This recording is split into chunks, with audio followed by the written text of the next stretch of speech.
We've been trying to have this next man on our show ever since we've been on the air. Yeah. One of the best. Without a doubt, the best, and he's the one that everybody patterns themselves after. The good ones are all a little like Vin Scully. Many people consider our next guest to be the baseball's greatest announcer. He has been the voice of the Dodgers, listen to this, for 40 years. Ladies and gentlemen, here's Vin Scully. Vin, come on up.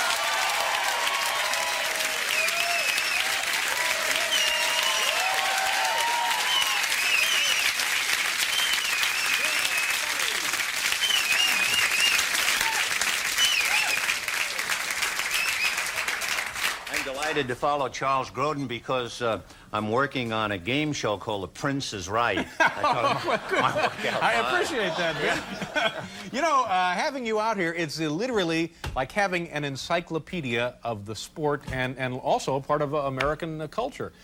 You started doing radio play-by-play for the Brooklyn Dodgers when? 1950. 1950. And so this would be 41 years. Right. Somehow it's gone by. And how did you get the first job?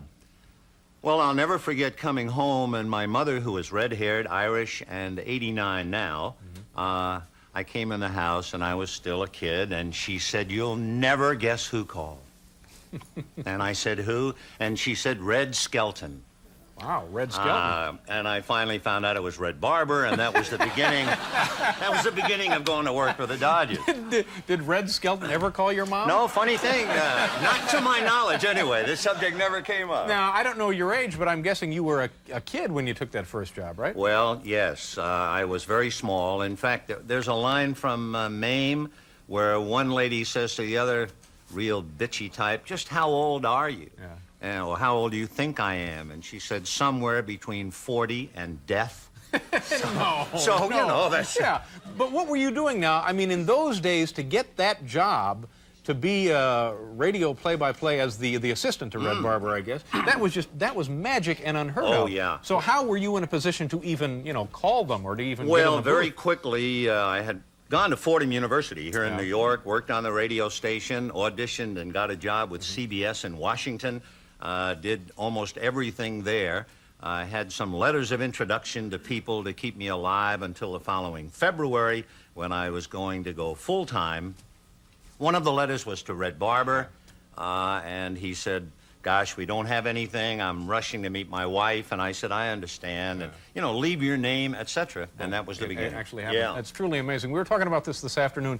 In those years, 40 years, you've seen every Major League Baseball player play several times. Yeah, it's kind of scary. It's maybe like being at a golf tournament and staying in one position and watching the entire field go by, knowing sooner or later that you will join the entire field going by. Yeah, but still in all, what a great perspective to have. Now, Fay Vincent was here a couple of weeks ago, yes. the commissioner of baseball, and we were talking to him about why is the game of baseball today longer than it used to be. I think the average game is about 20 minutes longer.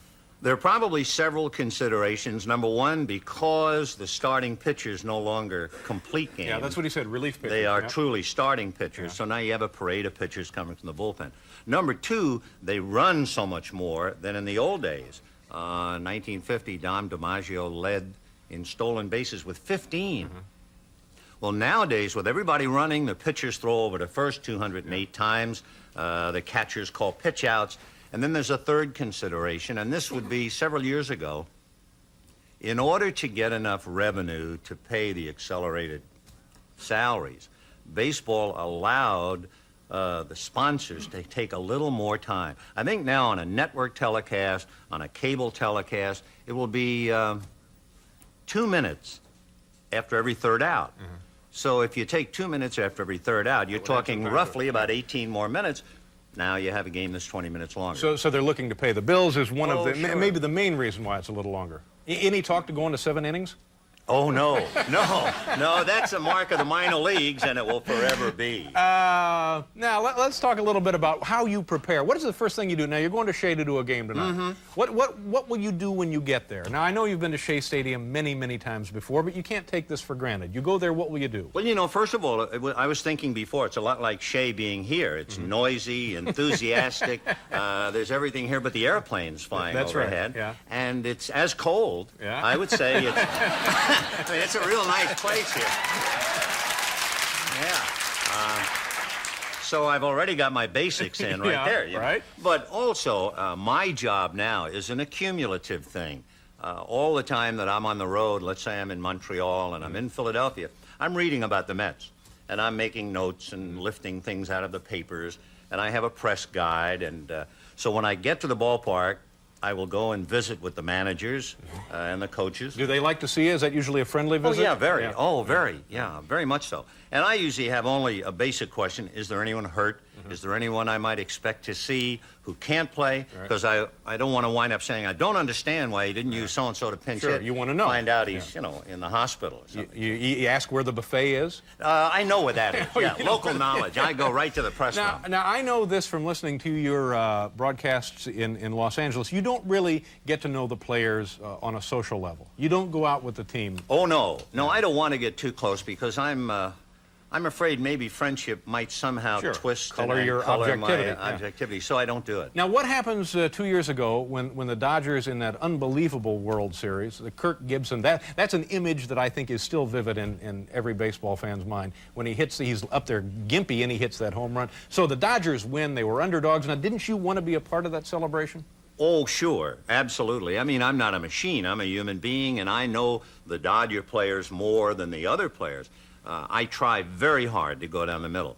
When Gibson hit the home run, it was a tremendous emotional experience, and luckily, I didn't have to say anything. I mean, I just shut up and let the crowd go crazy until I calmed down, because there's an animal magnetism about a crowd. It rubs off on you. It gets you all worked up. Ooh, I hate that, when they rub up against you like that. It all depends. But, I mean, did you, when the Dodgers won the World Series, did you go down? Did they spray stuff all over you? Did you? None of that? No. You remained aloof from that? Aloof is not really the word. I just don't want to get drowned and have champagne in my eyes, and but I'd rather celebrate on my own. It still was a thrill for you, though, right? Oh, absolutely. Sure. I'm very happy for them. When I was in Brooklyn, and I watched the Brooklyn Dodgers thoroughly frustrated losing one World Series after another, I really felt for those fellows. So when they finally won one in '55, I was honestly thrilled for them, sure. How many World Series have the Dodgers won since you've been doing their play-by-play? Well, they won in '55, which was Brooklyn. Then they won in '59, '63, '65. Then they won in '81. And then they won in '88. Man, so those are the winners. You got the greatest job in the world. It's a great job. Occasionally, you might think otherwise. You know, when you travel with a group of ball players, it's like traveling with any people at all in this world. There are sleepers, readers, card players, and talkers. And one night we were flying coast to coast, and they decided to play a game, band leader initials, Terrific game. So, it's a BG, Benny Goodman, and each one. LW. There you go. Yeah. Lawrence Welk. Thank you very much. Okay, GD, Grateful Dead, right? Anyway, we're on the plane, and one of our young outfielders says, okay, I got one for you. EC. And boy, we said, EC. And each guy would say, I give up, I give up. Eddie Condon, no. Make one up. Eddie Charles, no. And everybody backs out. Well, all right, we give up. And he goes, I knew I'd get you. Who is it? Xavier Cugat.